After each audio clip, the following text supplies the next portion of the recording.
কতজন মানুষ আছে? আপনি জন্মের জন্য 2 জন বাড়িতে 24 জন লোক ওনার ভিতরে আছে।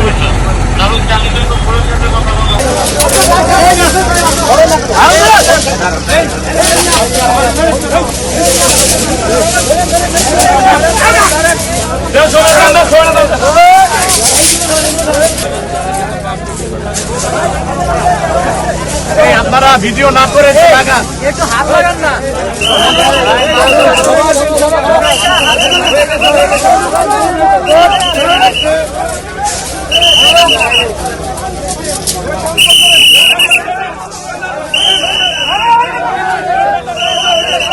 আসেন আসেন।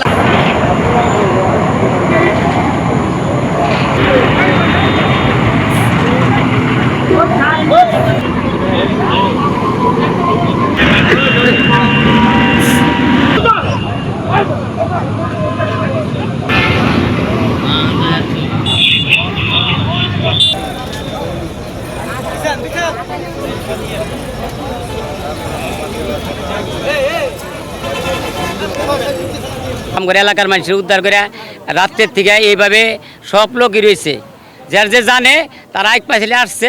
আইসা এরা দেখলাম এই যে লাশগুলো আমরা সাথে তুলে দিছি, এর কাপড় দিয়ে পেছে। আর তারপরে এরা জীবিত 2-3 জন মানুষ বাইচা আছে, এদের এলাকার লোকই বাইচা আছে। এরা হলো জিজ্ঞাসাবাদি করলাম, এরা চাপাই নবাবগঞ্জের লোক। আজকে এই লাশগুলো সাথে তুলে দিলাম আমরা, এই মারতো এরা থানায় নিয়ে গেছে। আর 6 জন বাইচা আছে, তারা হাসপাতাল নিচ্ছে। রাত 4:30টার সময় মনে করেন ধাম করে একটা শব্দ হলো, এরই মধ্যে মনে করেন সেখানে পড়ে গেছে। তখন ওই থানার থেকে আলিম বলে একটা লোক, ইনি আমাকে ফোন দেয়। ফোন দেওয়ার পরে তখন আমরা আসি। আইসা মনে করেন এর মধ্যে মনে করেন ফায়ার সার্ভিস আরও মনে করেন উদ্ধারকারী সবাই ছিল। আসার পরে মনে করেন ক্যারেন বাঁধা মনে করেন টাকটা মনে করেন জাগানোর পরে রডগুনা মনে করেন ইয়ে হলো। তারপরে রডের বান কাটে দিয়ে আমরা রডগুনা পাই করে যারা জীবিত ছিল তাদেরকে মনে করেন আমরা হাসপাতাল পর্যন্ত পৌঁছাইছি। এবং 15 জন যে মারা গেছে সে 15 জনকে মনে করেন সদর পর্যন্ত মাত্র পৌঁছা দিয়েছি। আমরা অলঙ্কারে চড়ছি, চট্টগ্রাম অলঙ্কারে চড়ছি, যাইতাম রাজশাহী।